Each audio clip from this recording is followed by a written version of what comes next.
स्वागत है आपका बी न्यूज नेशन में। मैं हूं आबिद हुसैन शेख। केरल में निपा वायरस की पुष्टि, सरहद पर कड़ा इंतजाम। पड़ोसी राज्य केरल में निपा वायरस नाम की नई बीमारी ने जन्म ले लिया है, जिसके चलते केरल का सरहदी जिला चामराजनगर के सरहदी चेकपोस्ट पर पुलिस कर्मचारी बारीकी से कोरोना नेगेटिव रिपोर्ट की जांच में लगे हैं। जिनके पास RT-PCR नेगेटिव रिपोर्ट नहीं है, उन्हें वापस भेजने का काम किया जा रहा है इस चेकपोस्ट पर।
कीजिए ऑफर पाइए। जी हाँ, Aspire spirit spoken English soft skill ने वाव कार्ड लॉन्च किया है, जिसमें आप 80% तक का डिस्काउंट पा सकते हैं। जल्दी कीजिए, ये ऑफर लिमिटेड है। एडमिशन कीजिए और 1 साल का ऑफर पाइए, अभी नहीं तो कभी नहीं। बाघमारे हॉस्पिटल में दांतों की बीमारी से जुड़े हर तरह का किया जाता है इलाज, जिसके माहिर oral and maxillofacial surgeon doctor शान करीमी करेंगे आपका उम्मीद से भरपूर इलाज।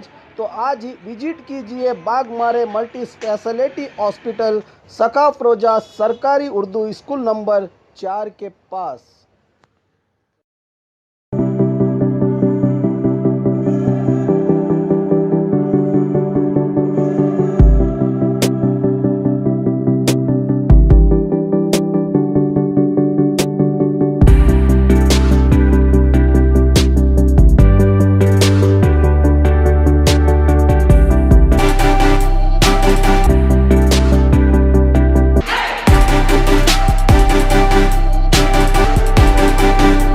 यहाँ बच्चों के सारे ऑपरेशंस की फैसिलिटी है हमारे पास। कई बच्चों को सिंपल माइनर प्रोसीजर रहते हैं, वो भी करते हैं हम लोग। जो माइनर ऑपरेशंस हैं वो भी होते हैं, जो मेजर ऑपरेशन है वो भी कई किस्म के ऑपरेशन होते हैं। और खबरों के लिए देखते रहिए बी न्यूज नेशन।